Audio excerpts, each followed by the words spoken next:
Bismillahirrahmanirrahim. Nigériennes, Nigériens, mes chers compatriotes. Voici un an que le Conseil national pour la sauvegarde de la patrie, CNSP, sous ma conduite, a décidé de prendre en main les destinées de notre pays, le Niger. En effet, les menaces existentielles auxquelles faisait face le Niger ne laissaient guère le choix à tout patriote soucieux d'éviter à son pays de sombrer vers les obscurs rivages du terrorisme, et cela nonobstant le placement du pays sous tutelle des bases militaires étrangères. Le pillage de ressources, le passe-droit et le bâillonnement des libertés fondamentales constituaient le brevet du régime déchu, malgré la facette démocratique affichée et vantée par l'ancienne puissance coloniale pour compenser la vassalisation du régime. Victime de cette situation, notre peuple a adhéré à la nouvelle marche imprimée par le CNSP, transformant le coup d'État en un vaste mouvement de libération nationale et de reconquête de la dignité populaire. Cette défiance vis-à-vis du régime déchu, combinée à la menace et aux sanctions iniques imposées par la CEDEAO, a entraîné le rejet de toute influence extérieure par les Nigériennes et les Nigériens. Au plan national, le changement a engendré un élan patriotique sans précédent, expression des aspirations profondes de nos populations à la liberté, à la dignité et à la souveraineté nationale. C'est conscient de l'immense espoir suscité par les événements du 26 juillet 2023 et pour être en symbiose avec les aspirations populaires que le CNSP s'est engagé sous ma direction, d'une part à la refondation à l'intérieur du pays et d'autre part à la construction de l'Alliance des États du Sahel dans notre voisinage immédiat.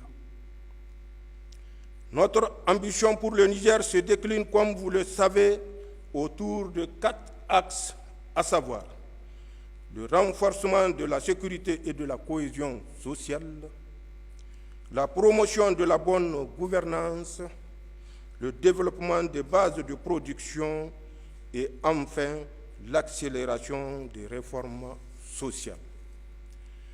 L'adhésion forte de la population à l'élan imprimé le 26 juillet 2023 nous commande ensemble le devoir de réussir l'œuvre de refondation ainsi voulue avec un engagement patriotique sans faille.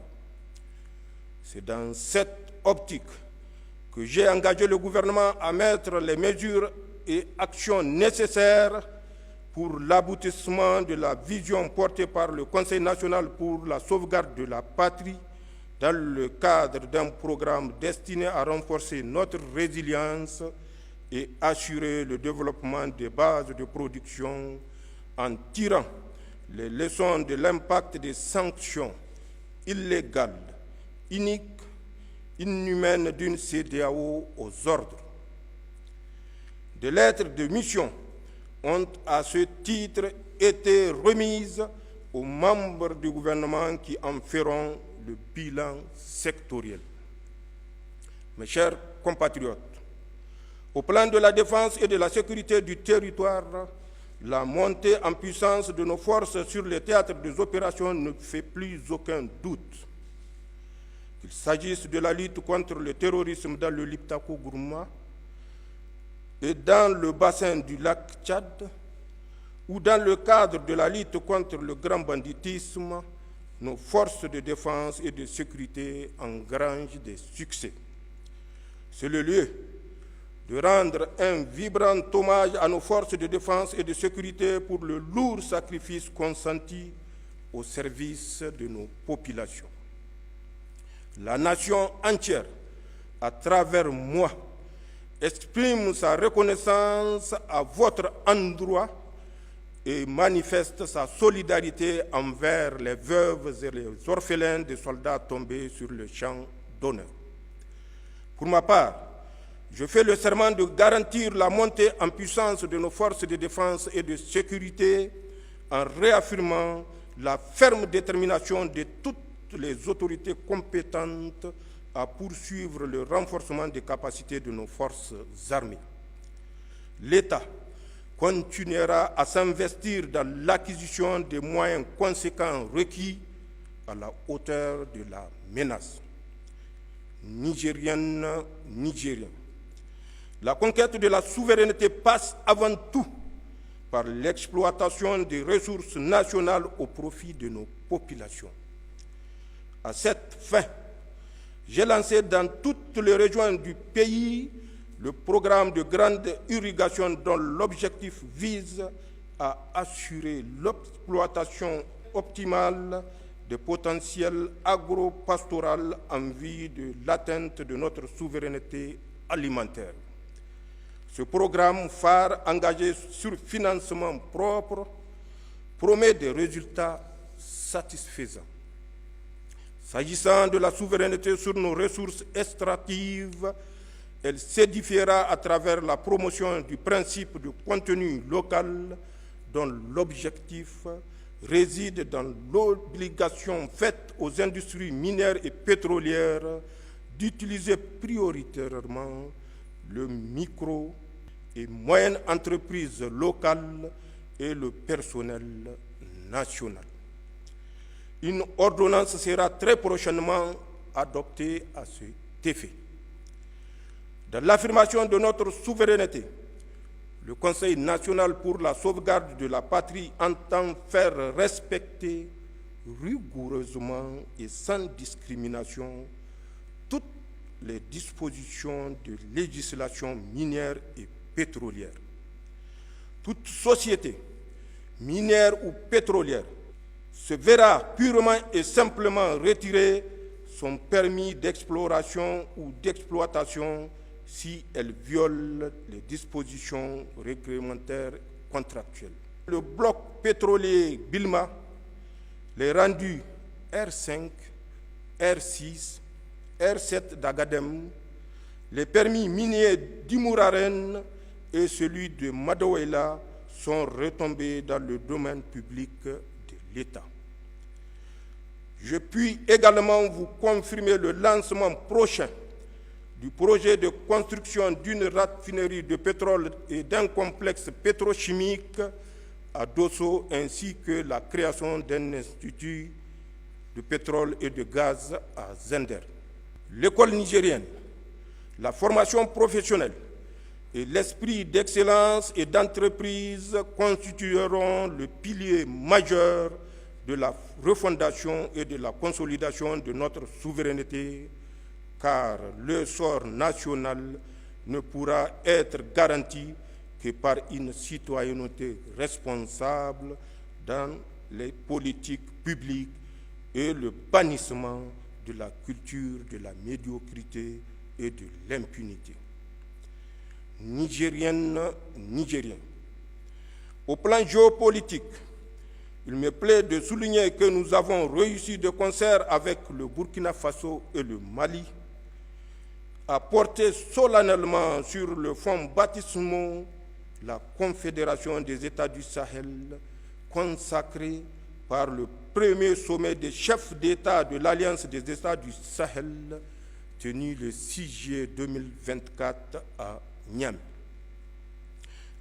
Le passage au pas de charge de l'Alliance des États du Sahel à la Confédération des États du Sahel franchi en l'espace de 10 mois à peine, et ce malgré les embûches posées par ceux que notre indépendance dérange, illustre en lui-même notre farouche volonté de bâtir sur le socle sahélien un espace souverain de sécurité et de prospérité.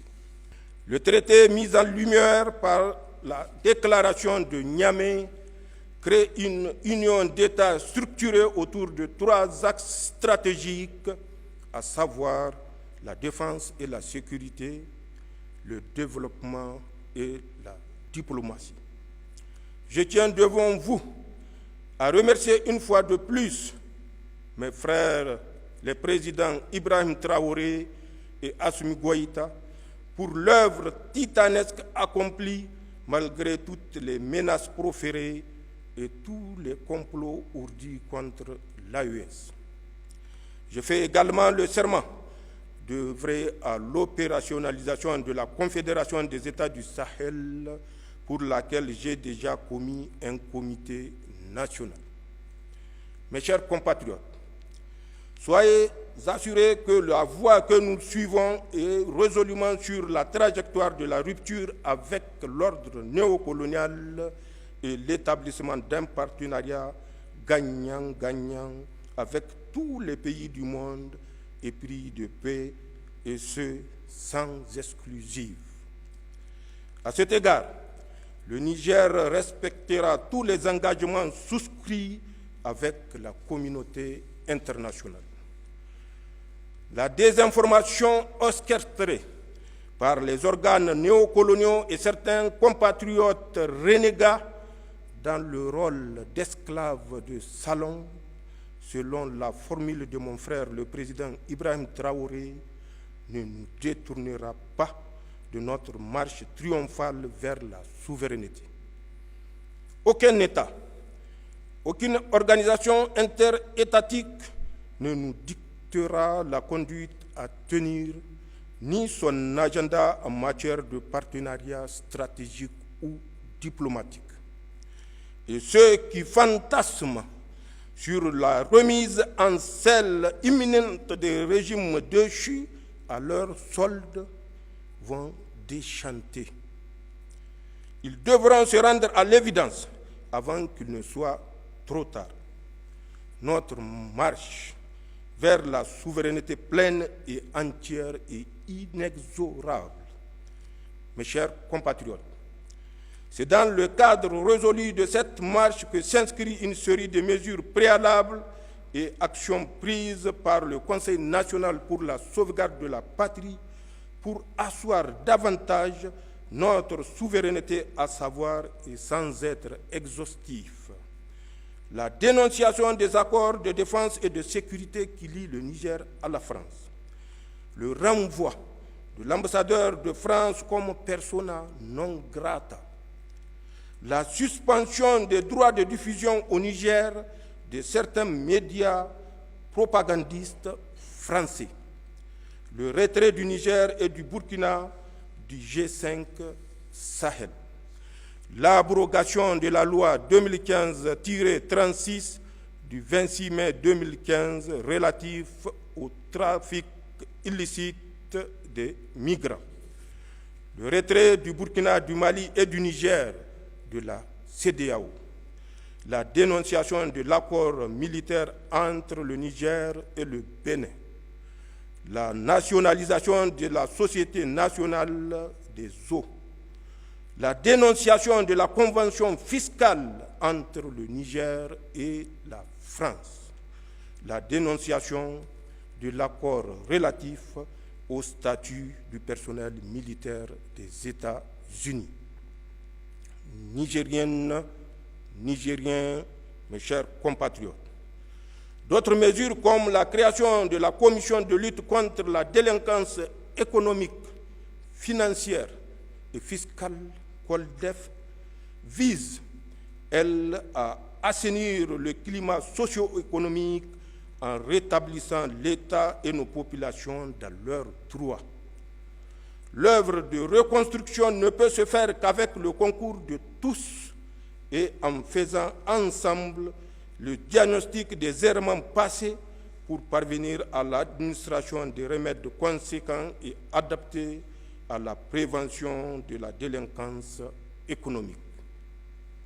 C'est dans cette optique que j'ai mis en place depuis plus de 2 mois un comité technique chargé de la synthèse des contributions issues des assises inclusives régionales, d'organiser la tenue des assises de la diaspora et de proposer les modalités d'organisation en vue de la tenue prochaine du Forum inclusif national.